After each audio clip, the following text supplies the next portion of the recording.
Hej og velkommen til Fiona, Frederikke og Fridas videorapport om forsøgene i bestemmelsen af lydens hastighed i luft og i træ. Formålet med vores forsøg er at bestemme lydens hastighed i luft og i træ. Af apparatur har vi brugt 2 mikrofoner, LabRequest, Logger.pro, et målebånd, en kugle og klaptræ til at lave lyd med, en computer og materiale til at lave lyd i dette tilfælde luft og et bord.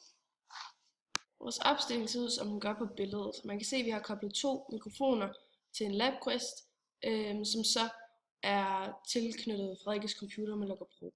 Og heromme bag mikrofon 1, som man kan se lidt tættere på her, som er peget ned i bordet, fordi vi skulle måle lydens hastighed i træ. Herom har vi tabt en kugle ned i bordet, så lyden blev lavet, så den er opfanget i første mikrofon her og anden mikrofon her. Hvis det havde været i luft, så havde mikrofonerne peget ud i luften.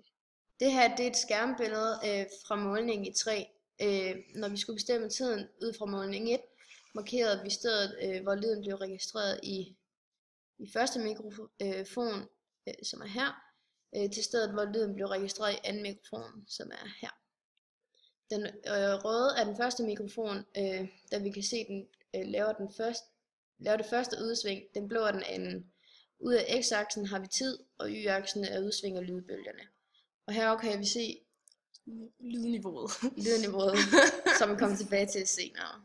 Her har vi 3 forskellige målinger ved hver afstand. Vi indstillede Logger.pro til først at måle lyden ved 2,7, som var lydniveauet Frida nævnte før, fordi lyden i rummet lå på ca. 2,6.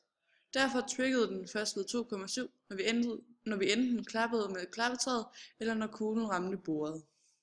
her er vores målinger over lydens hastighed i træ. Vores målinger er her, og herover er vores punkter på grafen. På x-aksen har vi afstand, og på y-aksen er der tid. Punkterne på grafen er der, hvor hastighed og afstand mødes, fordi per tid får vi en afstand. Hastighed er afstand per tid.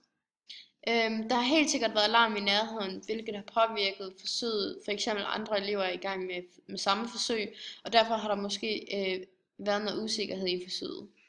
Hvis vi kigger på vores resultater på hver forsøg, kan vi se, at lyden ankommer hurtigere ved anden mikrofon i træ end i luft. Det er fordi molekylerne er tættere pakket i træ end de er i luft. Derfor kan lyden komme hurtigere frem.